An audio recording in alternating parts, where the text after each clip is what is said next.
Pronto. Vamos lá. Galera, vamos lá então. Nós paramos o exercício 5 aí, aula 10, ok? Idade Moderna. Então, vamos pensar juntos aí, por favor. Questão 5. Após a decapitação do rei, o parlamento sofreu nova depuração. O Conselho de Estado, com 41 membros, passou a exercer o poder, né, executivo, mas o controle do governo estava de fato na mão de Cromwell. Ofereceram a coroa, mas ele recusou. Na prática, já era o soberano e podia até fazer um sucessor. Bom, após a morte de Cromwell, em 1658, o destino da República Puritana foi marcado pelo. Galera, essa questão 5, ela está trabalhando para nós, basicamente, questão 5, para a gente poder entender, a Revolução Puritana e, posteriormente, a Revolução Gloriosa na Inglaterra. Galera, são as revoluções burguesas inglesas. São as revoluções do século XVII na Inglaterra, né? Então, para a gente poder entender e lembrar um pouquinho, vamos pensar aqui, rapidamente. Primeira coisa, o que nós estamos trabalhando aqui? A Revolução Inglesa, onde Cromwell derruba a dinastia Stuart do poder, ocorre uma guerra civil na Inglaterra entre as tropas do rei e as tropas do parlamento, né, comandadas por Cromwell. Ele se torna um ditador na república, né, que ele vai criar na Inglaterra. Ele chama de República de Cromwell, mas é uma ditadura. Ele se autoproclama Lorde Protetor da Inglaterra, governa a Inglaterra com mão de ferro, domina os mares a partir dos atos de navegação estabelecidos por ele ali, e com a morte de Oliver Cromwell, ele morrendo ali, assume o seu filho Richard, que é fraco politicamente, que não tem força política. Isso permite, né, que o parlamento tire o Richard do poder, traga de volta os herdeiros da dinastia Stuart, né? E aí acontece uma segunda revolução inglesa. Acontece a Revolução Gloriosa. Por que gloriosa? Porque não teve sangue, não teve luta, não teve morte. E por isso o nome de Revolução Gloriosa. Ela obriga os Stuarts a assinarem a Bill of Rights, a petição de direitos, criando o parlamentarismo, entregando o poder na mão do parlamento. A partir desse momento, basicamente, o rei reina, mas não governa. O rei vai ser o chefe de Estado, mas o chefe de governo será o líder do parlamento, como é até hoje, sistema parlamentarista inglês. Então, nessa questão, eu preciso lembrar, primeiro, entra no poder com a morte de Elizabeth, a dinastia Stuart. Há um choque entre o parlamento e os Stuarts, gerando uma guerra civil. Resultado da guerra civil, a República de Cromwell, uma ditadura. Cromwell, Lorde Protetor, tomando o poder, dominando os mares com ato de navegação. Com a morte de Cromwell, alguns anos depois, assume o filho dele, fraco politicamente, permite que os Stuarts voltem ao poder, né? E os Stuarts serão, na Revolução Gloriosa, obrigados a assinarem a Bill of Rights, né? Criando o parlamentarismo, entregando o poder novamente a quem? Ao parlamento inglês, dessa vez definitivamente, ok? O que vocês têm que pensar um pouquinho rapidamente? Revolução Puritana derrubou os reis e a Revolução Gloriosa estabeleceu o parlamentarismo. A ideia é essa, ok? Então, voltando aqui, por gentileza, vamos voltar na questão, para poder interpretar ela um pouquinho aqui. Só um minutinho, deu uma travadinha no slide aqui. Pronto, voltando, só um segundo. Só um segundinho, gente. Deu uma travada aqui, eu já vou destravá-lo. Vamos lá. Então, retornando. Vamos lá. Deu uma andada rápida aqui. Então, vamos lá. Na questão 5, né? Após a morte de Cromwell, o destino da República Puritana foi marcado por... O que aconteceu com a República Puritana após a morte de Oliver Cromwell, né? Então, vamos lá? Qual alternativa caracteriza melhor a resposta aí sobre a morte de Cromwell e a característica básica, né? Nesse fim Letra B, moda. Vamos ler. Letra B de bola, vamos ler. Reformulação e fortalecimento do parlamento num golpe conhecido como Revolução Gloriosa. Presta bem atenção numa coisa. Golpe militar. Não teve golpe militar na Revolução Gloriosa. Ela foi uma revolução que foi um golpe político. Não tem sangue, não tem guerra. Entendeu? Então não pode ser a B. Certo? Agora, dá uma olhadinha, por gentileza, na alternativa A. Deposição do filho de Cromwell, Richard, permitindo o início da restauração do poder de quem? Dos Stuarts. Então, os Stuarts voltam ao poder e depois serão vitimados pela Revolução Gloriosa. Então, a alternativa A, por gentileza, ela mostra que o filho de Cromwell não conseguiu governar e permitiu a volta dos reis, que serão impedidos ou terão poder reduzido pela Revolução Gloriosa. A B tem um erro. Ele fala em golpe militar. Não. A B não tem golpe militar porque a Revolução Gloriosa não foi um golpe militar. Foi, na verdade, um golpe político, sem guerra, sem sangue, tá? Então, alternativa A, por gentileza, aí. Vamos na questão 6, por favor. Vamos lá. O iluminismo, ou ilustração, foi uma corrente de ideias que teve origem no século XVII, exatamente nas revoluções inglesas, né? Se desenvolveu no século XVIII, né? Tanto na independência americana quanto na Revolução Francesa, né? O referido movimento é considerado importante por transformar a visão tradicional do homem moderno. O iluminismo expressa o quê? Galera, é uma questão fácil, é entender a lógica do iluminismo, né? Então, nessa questão sobre o iluminismo, a gente trabalha, vamos lá, a ideia do racionalismo, a ideia da liberdade, da igualdade, da propriedade privada, defendidas por John Locke durante a Revolução Puritana inglesa. Lembrando que Locke é considerado o pai do pensamento iluminista. Razão, liberdade, igualdade, propriedade privada, né? No século XVII, nós tivemos Locke, tivemos Newton com as leis físicas, tivemos Descartes, observação racional e matemática do universo. Século XVIII, Rousseau, com o contrato social, com a ideia de que o povo deveria escolher o seu governante, o governante deveria fazer leis para o povo, né? O Montesquieu, com a teoria dos três poderes, o executivo, o legislativo e o judiciário. Diderot e D'Alembert, com a enciclopédia. Adam Smith, o pai da economia, o pai do capitalismo, com o liberalismo econômico.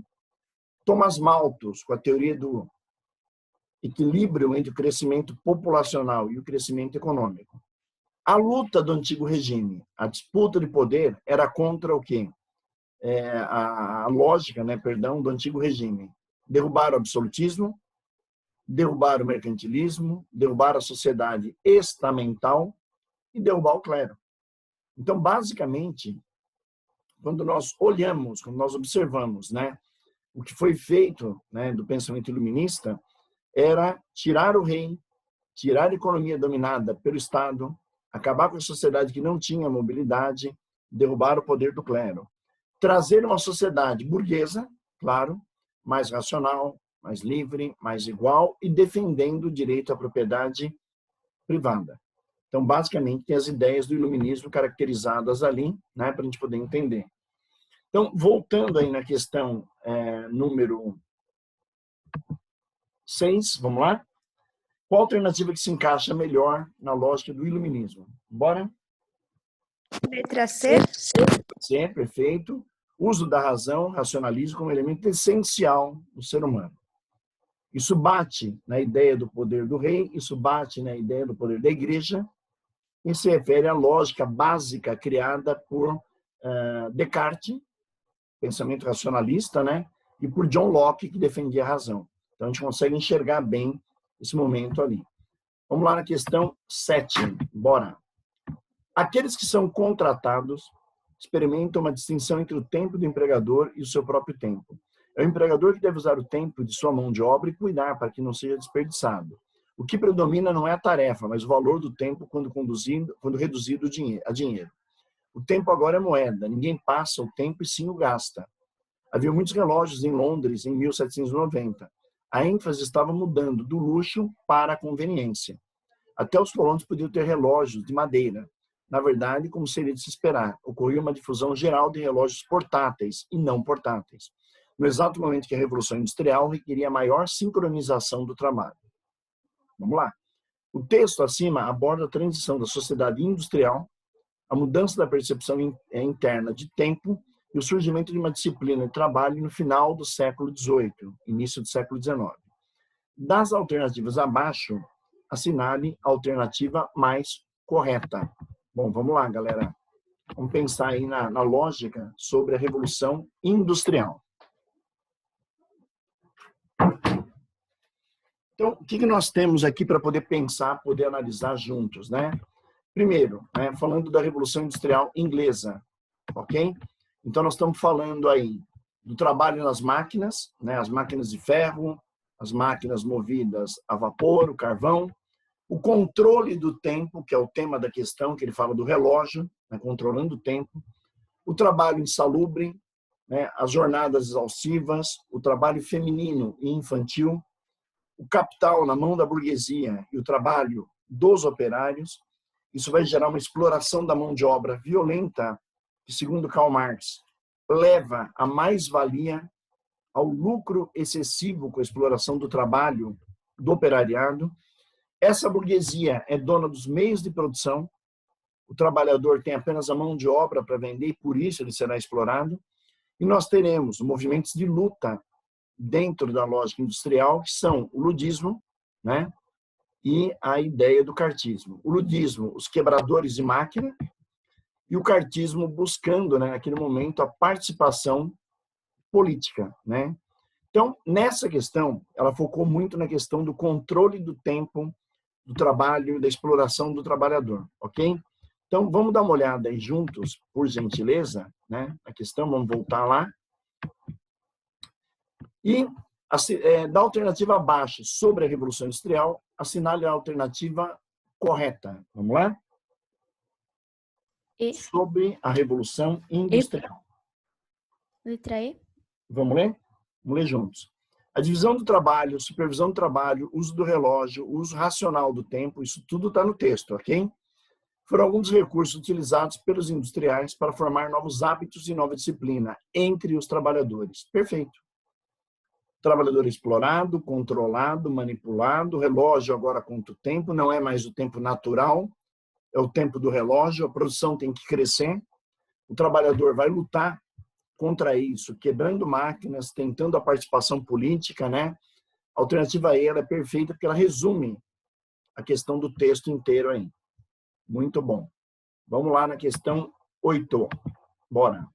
Iniciada em 1789, a Revolução Francesa tinha como um dos principais objetivos a abolição da sociedade do antigo regime, fim do privilégio, da desigualdade em diferentes grupos sociais. Pouco antes da Revolução, a sociedade francesa estava dividida entre, como é que era a divisão social da França antes da Revolução Francesa, onde a Revolução vai tentar acabar com o domínio da nobreza, domínio do clero, derrubando o antigo regime e criando uma sociedade burguesa, lembrando que vai se consolidar na mão de quem? De Napoleão Bonaparte, ok? Letra D, moda. Vamos pensar juntos aí. Ó, primeira coisa, há uma divisão da sociedade francesa antes da Revolução. O primeiro estado era o clero, o segundo estado era a nobreza, o terceiro estado, que era oprimido com alta cobrança de impostos, vitimado por isso, era formado por quem? Pelos camponeses, pela alta, média e baixa burguesia e pelos sans-culottes, que são quem? Os trabalhadores de Paris, os que usavam a roupa sem culotte, né? O primeiro estado e o segundo estado são sustentados pelo terceiro estado, né? E esse terceiro estado não tem direito constituído, ou seja, ele é vitimado, porque não tem direito e paga tributos, né? Esse terceiro estado pagava os tributos e durante a Revolução, não antes, mas durante, eles se dividiram entre girondinos, que eram moderados da alta burguesia, e jacobinos, que eram radicais ligados à baixa média burguesia, ligados ao povo. Como a pergunta coloca antes da Revolução, então, clero, nobreza e o terceiro estado formado pelo povo e pela burguesia. Seria a resposta adequada. Se a pergunta fosse durante a Revolução, aí você falaria dos moderados girondinos e dos radicais jacobinos, ok?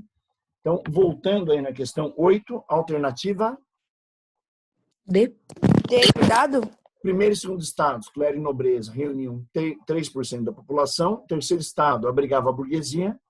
Trabalhadores urbanos, sans-culottes, camponeses, trabalhadores rurais. Pagava sozinho todas as taxas, né, impostos diretos cobrados pela monarquia. E mantinham essa monarquia formada pela nobreza e pelo clero. Alternativa D de nada. Beleza? Muito bom, tranquilo, sossegado. Acho que deu para dar uma pisada bem resumida, né, no que foi a Idade Moderna em alguns aspectos ali. Vamos sair. Eu falei que a gente ia falar um pouco de Brasil hoje, né? Então vamos sair daqui, vamos entrar em Brasil e já vamos falar de Império Brasileiro, tá? A gente já começa falando do Império Brasileiro nas questões aí. Bom, nessa aula, vamos lá, aula 3 aí, por favor, do caderno. Aula 3, primeiro reinado e período regencial. Vamos lá? Nessa aula 3 do primeiro reinado e período regencial, ele fala desde a independência até o momento da ascensão de Pedro II, a partir, né, daquela idade, da ideia do golpe da maioridade, quando Pedro II chegaria ao poder. Então, a primeira questão aí, vamos lá, ela vai falar da Constituição, tá, de 1824. Artigo 90. Nomeação de deputados e senadores para a Assembleia Geral, membros do Conselho Geral de Províncias serão feitos por eleições, elegendo a massa de cidadãos ativos em assembleias paroquiais. O eleitor de província e esses representantes da nação em província. Artigo 92. São excluídos de votar menores de 25 anos, que não se compreendam casados, oficiais militares, foram maiores de 21 anos, bacharéis formados e clérigos de ordem sacra. Filho de família que estiver em companhia dos pais, salvo de servir em ofício público, criados de servir, em cuja classe não entram os guarda-livros, primeiros caixeiros de casas de comércio, criados da Casa Imperial, que não forem de galão branco, e administradores de fazendas rurais e fábricas, religiosos e quaisquer que vivam da comunidade claustral, os que não tenham renda líquida anual de 100 mil réis por bens de raiz, indústria, comércio ou emprego. Galera, ele define a Constituição de 1824, quem pode participar da vida política ou não, ok? Então, nessa questão, é básica. Vamos lá.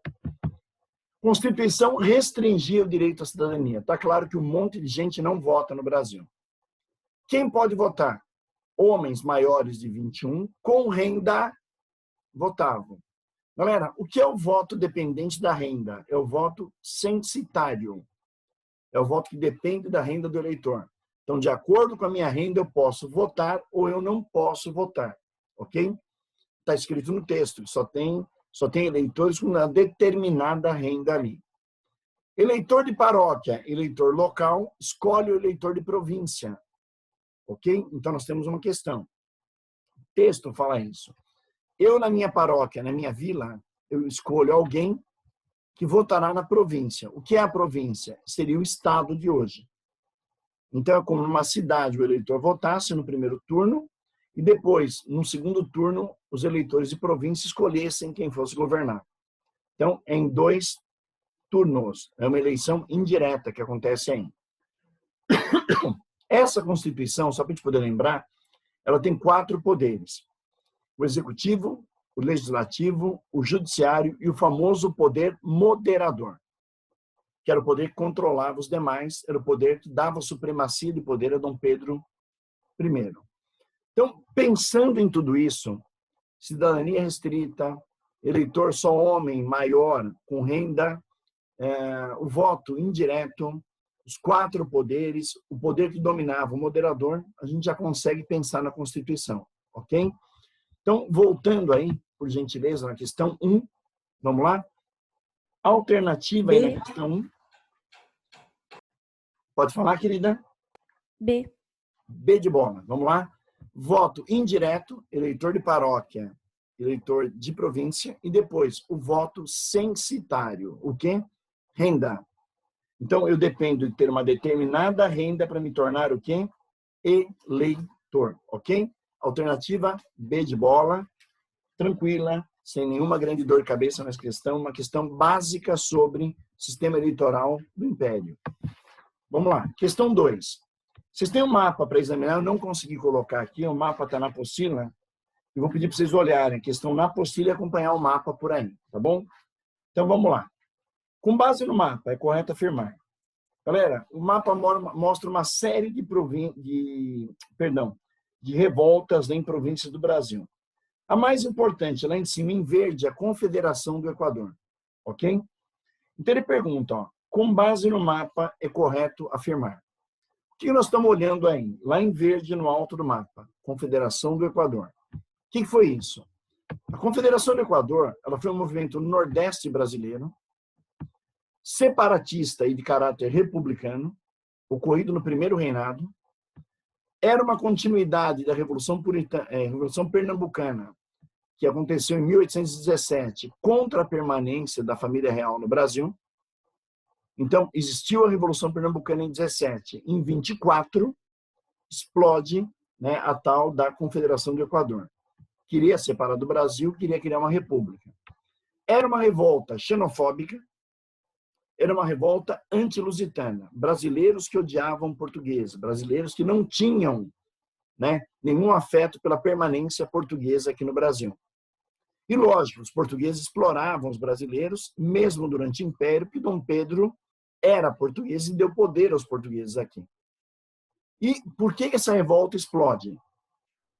Contra o poder moderador, contra o quarto poder, e contra o fechamento da Assembleia Constituinte, né, que foi feita em 1823, quando Dom Pedro, com canhões, foi até a porta da Assembleia, fechou essa Assembleia na noite da agonia, e depois Dom Pedro outorgou uma Constituição, impôs uma Constituição, criando o quarto poder.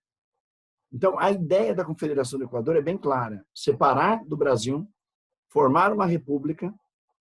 Não gostavam, tinham aversão aos portugueses e principalmente ao imperador, não aceitaram o poder moderador, não aceitaram o fato de Dom Pedro ter fechado uma Assembleia Constituinte e ter outorgado uma Constituição com esse quarto poder. E essa revolta, liderada por um padre, um dos líderes era um padre, o Frei Caneca, se iniciou, primeiro momento, contra a família real em 1817 e agora contra Dom Pedro I em 1824, ok? Então, olhando para essa rebelião, olhando para a Confederação do Equador, vamos voltar aqui na questão 2, vamos lá? Qual alternativa caracteriza melhor o mapa, né, e a história dessa revolta retratada no mapa? Estou entre B e C. Entre B e C. Vamos ler as duas? Conflito registrado no Grão-Pará, Maranhão, Piauí e Bahia tinha caráter republicano, revelaram descontentamento com o arranjo político que se estabeleceu na monarquia do Brasil. Tem um pequeno problema aí. Quando você faz a leitura do mapa, perceba que o Maranhão e o Grão-Pará não se encaixam na área verde da revolta, então descarta B. Que você está lendo o mapa, então descarta B. O mapa não está mostrando isso naquele momento ali, ok? Vamos na C. Província de Pernambuco perdeu parte do seu território, correspondente à margem esquerda do Rio São Francisco, como represália, né, do poder central, de Dom Pedro, claro, logo após o final da Confederação do Equador. Então, o mapa está mostrando, na verdade, para nós, a perda de um território que seria de Pernambuco, tirado pelo imperador, depois que ocorre a revolta da Confederação do Equador contra ele. Então, alternativa C. E aí entenda uma coisa, a B nós descartamos por quê? Porque ela cita territórios que não fazem parte da lógica do mapa da rebelião que foi a Confederação do Equador. Beleza? Então, alternativa C. Galera, alguma dúvida nessa questão aí, por favor?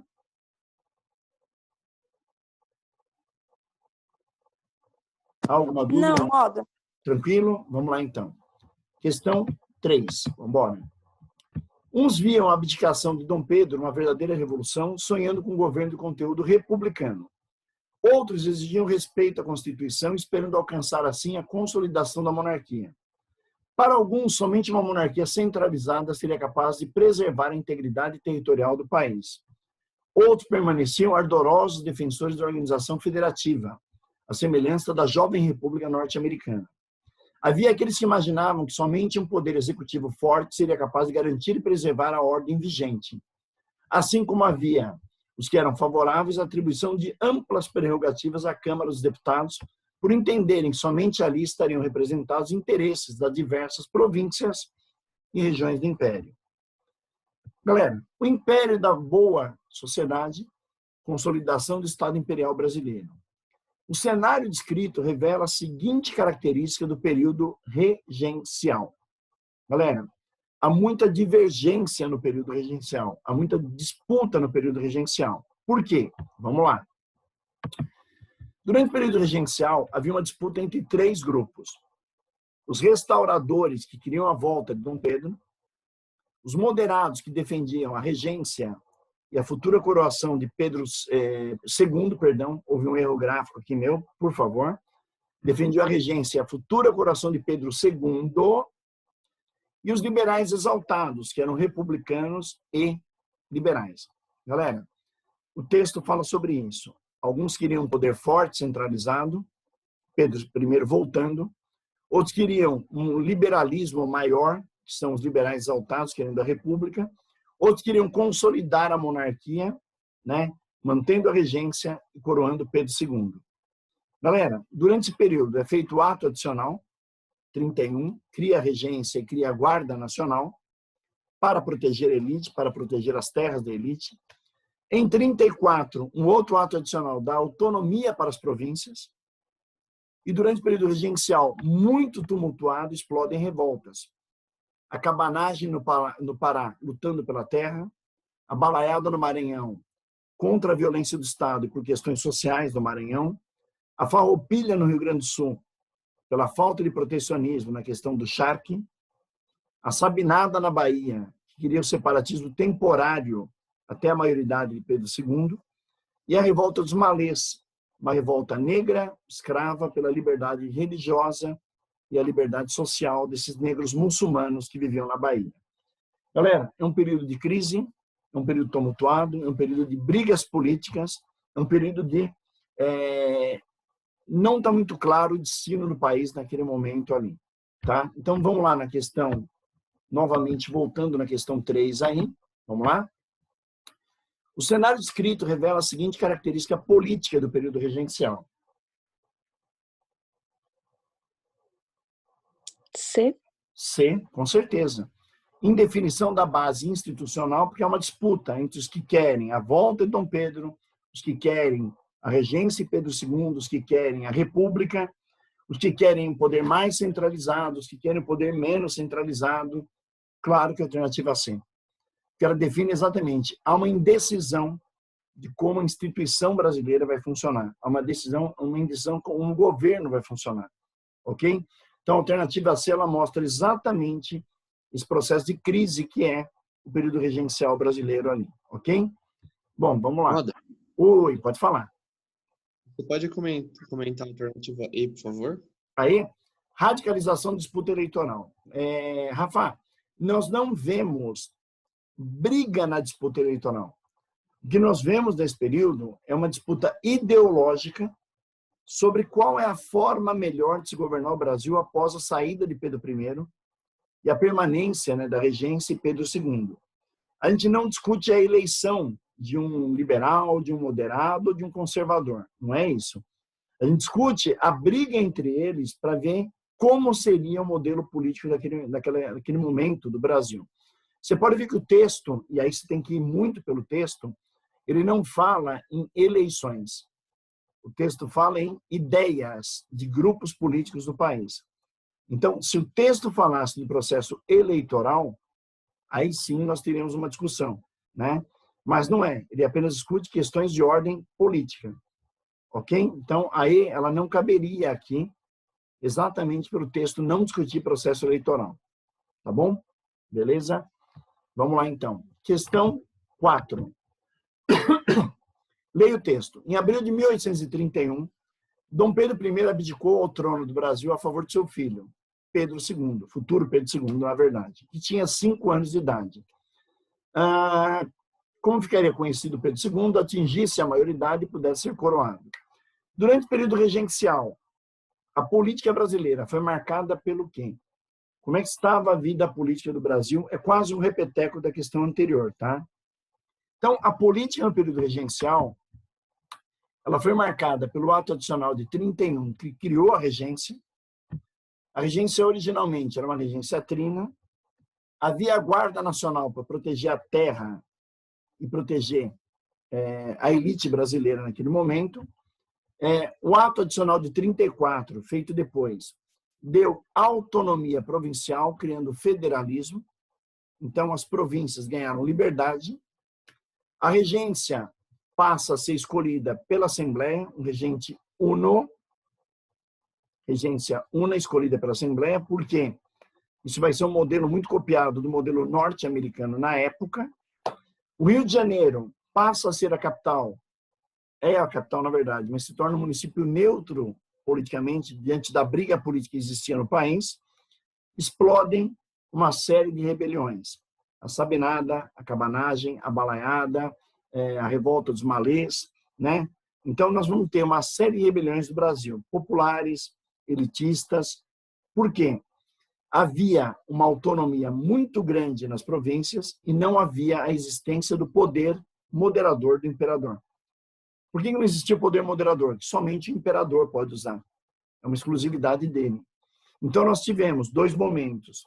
O início da regência, com a regência trina e a criação da Guarda Nacional, e depois a própria Assembleia adaptando a regência para uma regência una, autonomia para as províncias, Rio de Janeiro, capital neutra, e rebeliões que explodem aos montes no Brasil pelo excesso de autonomia e ausência de um poder forte que controlasse isso, que seria o poder moderador, ok? Então, voltando aí na questão 4, vamos lá? Qual alternativa caracteriza melhor esse período regencial quando a gente fala da política brasileira? Letra B, moda. Vou ler a B. Fragmentação do império marcada pela perda de territórios fronteiriços. Vamos lembrar uma coisa, apesar de muitas revoltas, o império não fragmentou. Não houve fragmentação, houve autonomia política para as províncias, não há fragmentação, certo? E não há combate contra os vizinhos do Brasil. Então, a letra B não dá, não cabe, ela não caracteriza a política brasileira do período, né? Letra Vamos lá? Vamos ler aí. Criação da Assembleia Legislativa Provincial, eclosão de rebeliões em diversas províncias, sendo algumas de caráter popular, como a Cabanagem, outras de caráter elitista, como a Revolta dos Farrapos. A Cabanagem, uma luta de cabanos no Pará pela terra, e a Farroupilha, a luta de latifundiários, né, de estancieiros, porque não foram protegidos por tarifas alfandegárias na questão do charque. Eles concorriam com o charque que vinha da região platina, não tiveram proteção e se rebelaram contra o governo, tentando separar do Brasil, e chegaram a separar, né? Bom, a alternativa E, ela caracteriza a autonomia provincial, rebeliões, algumas de caráter popular, algumas de caráter elitista, visto o excesso de autonomia dado pelo ato adicional de 34, ok? Então, a alternativa E, perfeita. Vamos tentar fazer a 5, última aí, vamos lá? Sobre as revoltas do Brasil na primeira metade do século XIX. É correto afirmar, de novo, as revoltas regenciais, tá? Então, vamos fazer um resumo rápido delas, vamos lá. A Balaiada foi uma revolta popular envolvendo questões sociais no Maranhão. Saúde, miséria, pobreza, o povo, a falta de apoio do governo no Maranhão. A Cabanagem, uma revolta popular também no Pará, caracterizada pela luta pela terra. A Farroupilha, no Sul, uma revolta elitista, de estancieiros pecuaristas do Rio Grande do Sul, e o foco era a questão do charque, a falta de protecionismo no governo para proteger o charque gaúcho da concorrência platina. A Sabinada, uma revolta elitista na Bahia, o médico Francisco Sabino queria separar a Bahia do Brasil, temporariamente até a maioridade de Pedro II, ou seja, ele não aceitava a regência. E a revolta dos Malês, uma revolta popular, negra, buscando a abolição, buscando a liberdade religiosa, porque eles eram muçulmanos, e influenciada pela Revolução Haitiana. A gente já falou disso numa outra questão de revisão, inclusive, né? Então, voltando à questão das revoltas do período colonial, Sobre as revoltas, é correto afirmar. Letra C. C, moda. Ó, vamos pensar. Balaiada foi popular, não foi elitista. Então a ata é errada. Cabanagem e sabinada foram revoltas restauradoras. Não. Cabanagem era uma luta pela terra, sabinada era o separatismo temporário. A C, revoltas malês, é uma grande revolta popular. Perfeito. Popular, negra, querendo a liberdade religiosa, querendo a liberdade social. Perfeita, C. A D, a revolta dos cabanos, né, foi iniciada por populares e dirigida por restauradores. Não. Ela foi popular, mas dirigida por restauradores. Restauradores queriam a volta de Dom Pedro I, queriam um poder central mais forte, né? Não. E todas as revoltas tinham como motivação a revogação da lei das terras. Isso é uma lei do segundo reinado, tem nada a ver com o primeiro reinado. Lei das terras, aquela que só poderia ter terras do segundo reinado quem tinha dinheiro, quem pudesse comprar terras, né? Então, alternativa C, revolta dos malês. Perfeito, perfeito. Galera, paramos aqui, questão 5, né? E vamos tentar, na segunda-feira, começar a fazer as questões e ir colocando em ordem, aula por aula. Ficaram 3 questões pendentes aqui agora, 6, 7, 8, né? A gente faz elas e a gente já entra na segunda-feira no segundo reinado. E vamos falar também na segunda-feira sobre República Velha, tá? Aí na quinta e sexta-feira da semana que vem a gente faz geral, falando da idade contemporânea 1 e 2. E aí nós vamos caminhando aí de uma maneira adequada e conseguindo resolver as questões que vêm pela frente aí, tá bom? Eu gravei aí a pedido da nobre colega e depois eu coloco lá para vocês no Diário Online, tá bom? Galera, abração, obrigado aí pela participação de vocês e segunda-feira estamos juntos novamente aí, tá? Abraço. Até Tchau, tchau. segunda, moda. Tchau, Tchau. tchau. Com Deus, cuidem-se, por favor, hein? Tchau, tchau.